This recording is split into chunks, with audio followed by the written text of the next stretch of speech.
peut dire, c'est que c'est une construction humaine. L'antisémitisme, ça n'est pas une fatalité. Et comme dit, parce qu'il y a le père Guggenheim qui intervient dans le film et qui dit il faudrait faire attention à ce qu'on ne dise pas, pour ainsi dire, il n'y aurait pas de fumée sans feu. Donc ça, on casse ce mythe-là.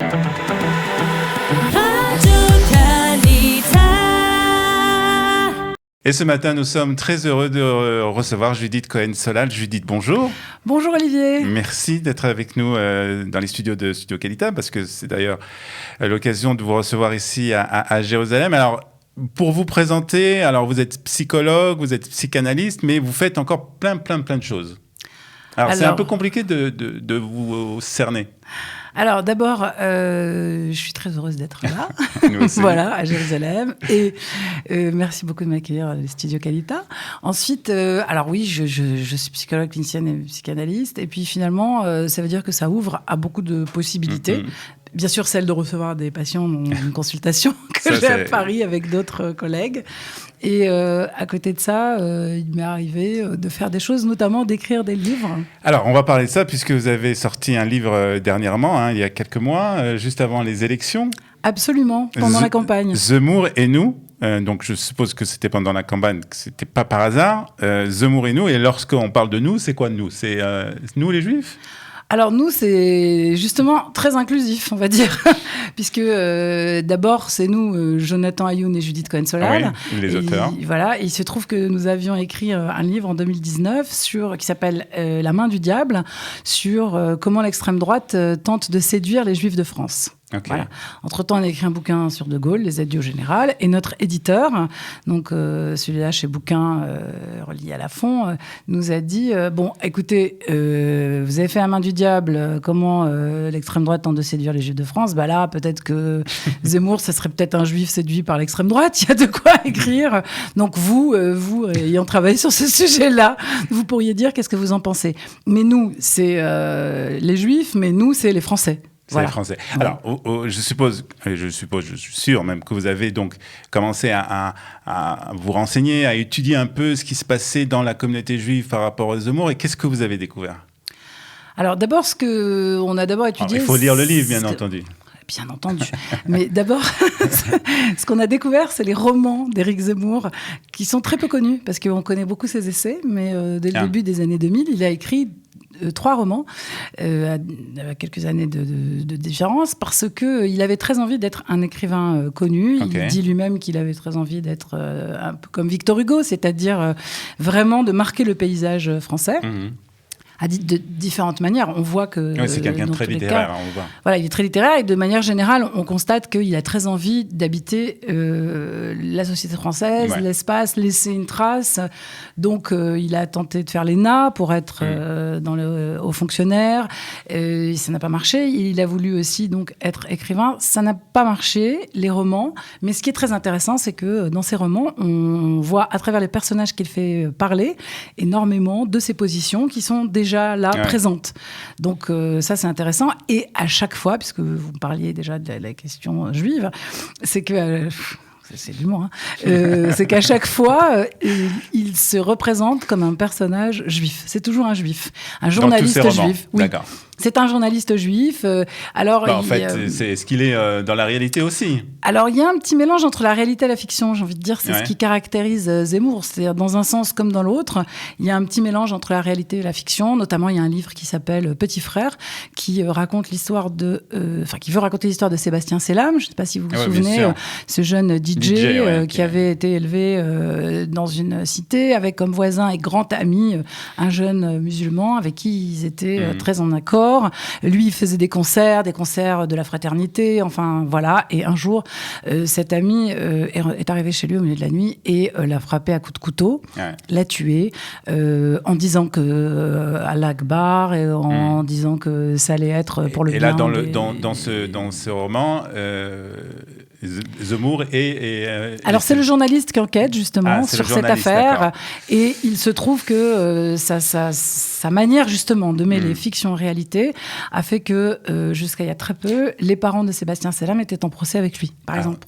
Alors, ce qui est intéressant, en plus, lorsqu'on est auteur et on est écrivaine, et qu'on est aussi psychologue et psychanalyste, c'est que, en fait, vous faites aussi une analyse, quelque part, de l'auteur. Alors, une analyse. D'abord, on est deux. Hein. Il y a Jonathan Youn, qui est aussi qui est co-auteur, qui est réalisateur. Et il y a sa vision à lui. Et c'est vrai qu'on a envie de comprendre quand même ce qui se passe. Pourquoi quelqu'un qui a été éduqué dans la tradition juive, il avait un père qui était très relié à la tradition, il allait à la synagogue avec lui, il a continué à y aller d'ailleurs après. Il était dans une école juive, le collège, le lycée. Hein. Il était au temps de Monsieur et Madame Picard, donc Lucien de Hirsch et Yavnay, dont on sait d'ailleurs qu'ils avaient une manière d'enseigner très fortement le judaïsme, très fortement l'appartenance à la République. Tout ça, ils avaient ça très à cœur. Donc, a priori, il a plutôt été élevé dans un système qui lui permettait d'être les deux, alors que lui, il dit qu'il n'a rien à voir, parfois. Enfin, il peut dire de manière très forte qu'il est de culture chrétienne, de religion juive et de culture chrétienne, alors que, la culture chrétienne, évidemment, puisque c'est la culture majoritaire en France et qu'on est influencé. Tous les gens qui sont en France sont influencés. Mais c'est quand même plus compliqué que ça. Alors, est-ce que, en faisant votre enquête, vous êtes arrivé à comprendre pourquoi et comment des personnes dans la communauté juive, malgré tout ce qu'on peut dire sur Zemmour, et aussi, peut-être, je ne sais pas si vous avez eu l'occasion de voir ce qui s'est passé aussi en Israël, ont été séduits par le discours d'Éric Zemmour? Alors oui, j'ai vu ce qui s'est passé en Israël. Alors on grossit les chiffres parce que sur le peu de gens qui ont été votés, alors il y a entre 2 et 3 000 personnes qui auraient voté Éric Zemmour. Mais c'est vrai que ça interpelle. Alors une des choses, et on va tirer ce fil-là, mais il y en a d'autres, c'est l'histoire des Juifs d'Algérie, je crois. Puisque... sa famille, ce sont des Juifs d'Algérie. Il est vrai que son père est arrivé dans les années 50, donc une famille nombreuse. Ils ne sont pas venus parce qu'ils ont quitté l'Algérie au moment de la guerre d'Algérie. Non, ils sont venus parce qu'ils n'arrivaient pas financièrement et qu'ils voulaient arriver en France et trouver le moyen d'améliorer leur quotidien. Et ça, c'est le père d'Éric Zemmour. Du côté de sa mère, elle était là aussi... un peu plus tôt, mais toute sa famille était encore en Algérie. Et il est clair, il le dit lui-même, il avait une relation fusionnelle avec sa mère. Donc, il y a quelque chose qu'elle lui a vraiment transmis, parce qu'elle lui disait on ne met pas la kippa dans la rue, il faut réussir dans les études. C'était très, très, très, très important pour elle de réussir et enfin d'arriver à justement... être accepté, rentrer dans la société française. Alors vous allez me dire, les Juifs d'Algérie sont ceux qui sont les plus français de tous, c'est-à-dire depuis le plus longtemps. En tout cas, ils aiment beaucoup aller le dire, n'est-ce pas? Mais en vérité, leur histoire n'est pas si facile que ça. Il y a beaucoup de déni et de reconstruction. De l'histoire des Juifs d'Algérie, quand on regarde d'abord le décret Crémieux, qui donc leur a donné la possibilité d'être français. Mais justement, dans le décret Crémieux, il y a le mot décret. C'est-à-dire qu'au début, les Juifs en Algérie n'avaient pas très envie de devenir français. Et donc, finalement, il a fallu faire un décret. Et ils ne voyaient pas trop. Pas les obliger, mais pratiquement. Oui, pratiquement, exactement. Et ensuite, ils se sont donc retrouvés, on va dire, entre deux chaises. Parce que d'un côté, ils ne faisaient plus partie de l'indigénat. Et c'était très important parce que les décisionnaires, c'était les Français. Les Français qui, on se rappellera, étaient peut-être plus à l'extrême droite. Et pas peut-être, sûrement, puisque il y avait des journaux antisémites en Algérie, il y avait des associations dont le but unique était d'abroger la loi Crémieux. Il y avait Drummond, qui était gouverneur d'Algérie, le maire d'Oran, qui est marqué sur sa carte de visite antisémite. Ah oui, carrément. Mais oui, bien, donc on a oublié, et surtout parce que ces récits ne sont pas tellement rapportés, la difficulté que les Juifs d'Algérie avaient à se retrouver entre ces deux sociétés. Et ils étaient beaucoup, j'ai envie de dire, entre Juifs français, et très peu accepté par les colons, en fait. Et dans tous les cas, ils ne les fréquentaient pas énormément. Et on passe aussi très souvent sous silence la période de Vichy, où ils ont été destitués de leur nationalité. Donc tout ça a influencé aussi Éric Zemmour, même s'il n'a pas vraiment vécu, puisqu'il n'a pas vécu en Algérie. Lui, il n'a pas vécu en Algérie, il est né en France en 1958, mais sa mère, elle est très empreinte de cette idée qu'il fallait absolument s'intégrer, devenir français. C'est le Graal. C'est la terre promise. Ouais. C'est la France. On a toujours été français.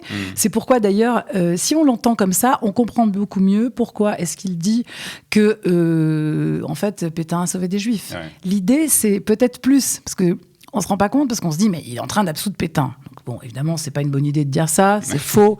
Mais si on suit ce fil, on comprend mieux que lui, son idée, c'est de dire que les Juifs n'ont jamais cessé d'être français, n'ont jamais cessé d'être au cœur de l'État français, y compris celui de Vichy. Vous voyez ? Parce que c'est quand même ça qui est très important pour lui, à la limite même de refaire l'histoire, ou de la relire autrement. On le voit par exemple aussi pour Napoléon et le consistoire, puisque lui, il laisse entendre que c'est Napoléon qui, en créant le consistoire, a permis aux Juifs de s'intégrer à la société française. C'est faux, en fait. C'est la Révolution qui leur a donné les droits égaux. Et au contraire, Napoléon vient, à travers la création du consistoire et des questions qu'il va poser à la communauté juive qu'il convoque, remettre en question et remettre en doute leur appartenance et surtout la question de leur fidélité. Donc ça, c'est concernant le livre sur Éric Zemmour et nous. Alors, donc, une autre casquette, on va dire. Hein, et vous avez aussi, vous êtes co-autrice, co-auteur ? Oui, je suis co-auteur, co-autrice. D'accord. Allons-y. Yel. D'une série documentaire en 4 parties sur l'histoire de l'antisémitisme. Et on commence loin, hein, puisqu'on commence à quelle époque ? Oui, on est à Alexandrie. Alors, je suis co-auteur avec Jonathan Ayoun, donc mon complice, mais qui, lui, est non seulement co-auteur, mais le réalisateur de cette série documentaire qui, en effet, retrace l'histoire de l'antisémitisme de l'Antiquité à nos jours. Alors, comment on décide de faire quelque chose d'aussi important ? Parce que c'est quelque chose d'énorme. Alors, il se trouve que c'était une demande d'Arte qui s'est adressée à la productrice Simone Harary-Beaulieu. C'est Effervescence Productions. Et que Simone Harary était déjà en complicité et on avait travaillé avec elle parce que... il y a quelques années, on avait fait un documentaire qui s'appelle « Sauver Auschwitz » qui parle de les questions mémorielles parce que c'est un peu inédit, c'est Auschwitz de 1945 à nos jours. Donc c'est en fait ce qu'on a fait du lieu, comment est-ce que les habitants y sont. Bon, et il se trouve que Arte a demandé à Simone Harary, s'est adressé en disant voilà, on veut faire cette série, c'est important. Personne ne l'a jamais fait avant, donc voilà. Alors après, il faut chercher des réalisateurs, de tout ça. Alors après, c'est toute une aventure. Bien sûr. Et l'histoire a fait que finalement, on a confié à ce jeune réalisateur qui avait fait Sauver Auschwitz. Et cette série documentaire, cet énorme projet qui a mis 3 ans et demi. Comment on commence à faire les recherches, à se demander qui c'est qu'on va interviewer, etc. C'est combien de temps vous travaillez sur ça depuis combien de temps ? Alors, à partir du début où l'idée a été évoquée, on va dire 4 ans, le travail, vraiment, c'est 3 ans et demi de travail. Ah oui, et puis, donc, c'est aussi il y a des exigences d'Arte, donc il y a une charte, par exemple, qui a demandé qu'il n'y ait que des universitaires qui soient interviewés. Et c'est intéressant, de toute manière, de cadrer tout ça, parce que, comment on choisit. Donc, en fait, Jonathan a cherché les meilleurs historiens pour chaque période, en fait, qui sont reconnus, et à travers le monde. Du coup, il y a des gens, il y a des historiens des États-Unis, il y en a d'Israël, il y en a en France, il y en a en Allemagne, il y en a au Canada, qui viennent du Canada, et donc il y a 32... quelques noms quand même Alors, on est en Israël, il y a Simi Epstein, Sarah Greenberg, il y a Aleph Bet Yoshua qui intervient, alors lui, parce qu'il y a 2-3 personnalités qui vont dire des choses sur le temps. Il y a Peter Schaeffer, il y a Sylviane Goldberg, qui était dont la contribution était assez importante dans le premier, deuxième épisode. Alors, on va pas pouvoir résumer en quelques phrases ce documentaire, mais si je vous demandais de nous dire s'il y avait un fil rouge sur toute cette période, est-ce que ça existe ? On a cherché le fil rouge. Non, il y a un fil rouge, c'est que déjà, ce qu'on peut dire, c'est que c'est une construction humaine. L'antisémitisme, ça n'est pas une fatalité. Et comme dit, parce qu'il y a le père Guggenheim qui intervient dans le film et qui dit il faudrait faire attention à ce qu'on ne dise pas si on en veut aux Juifs depuis tellement d'années, c'est que, pour ainsi dire, il n'y aurait pas de fumée sans feu. Donc ça, on casse ce mythe-là. Ça, c'était important. C'est important aussi de voir quel est donc ce peuple juif, ce peuple hébreu qui va, à un moment donné, différents moments de l'histoire, attirer beaucoup de haine vers lui. Il y a l'histoire des monothéismes aussi, hein, et donc le christianisme, bien entendu, qui va à un moment donné de manière religieuse déterminer que les juifs sont dangereux ou qu'en tout cas, ils représentent par rapport au christianisme un danger, puisqu'il y a toute cette idée que le christianisme, ça devient le virus Israël. Donc, qu'est-ce qu'on fait de ceux qui restent là ? Voilà. Il y a après une histoire plus moderne, oui, voilà, qui va... Il y a beaucoup de sujets. Donc, alors, il faut dire qu'on peut voir, même en Israël, ce documentaire, puisqu'il est disponible sur YouTube. Oui, parce que donc, c'est Arte, donc on peut le voir jusqu'au 12 juin. Là, on vient de faire l'expérience, ça marche. Il est sur YouTube. Et il est aussi pour ceux qui ont la plateforme sur arte.tv. D'accord, donc ça, c'est possible. Voilà. Et là, il y a des DVD qui sont sortis. Alors, vous allez me dire, mais les DVD, qui est-ce qui regarde encore les DVD ? Bah, écoutez, apparemment, les gens ont envie d'avoir le G, puisque aujourd'hui on en est à pratiquement 4 millions de visionnages, ce qui est merveilleux, comme je disais. C'est une belle récompense. Bah, je vais le dire ici, on avait très peur que ça n'intéresse que les Juifs. Donc là, ça fait plaisir quand même de voir que ça intéresse. Là, c'est sûr que 4 millions, c'est autre chose que les Juifs. Oui. Et dernière chose, en 2 minutes, vous êtes aussi tous les lundis chez nos amis de Radio J ? Alors oui, j'ai la joie de faire une petite chronique, le portrait psychologique des invités de Cyrielle Cohen, qui est une merveilleuse journaliste qui interviewe 3 jours par semaine.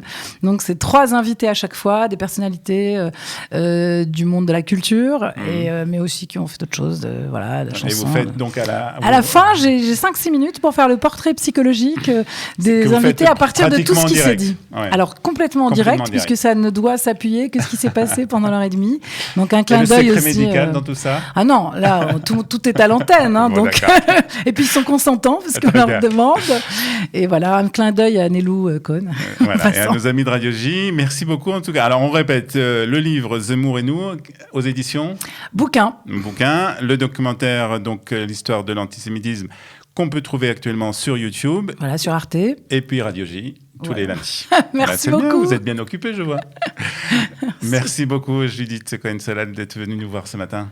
Merci à vous.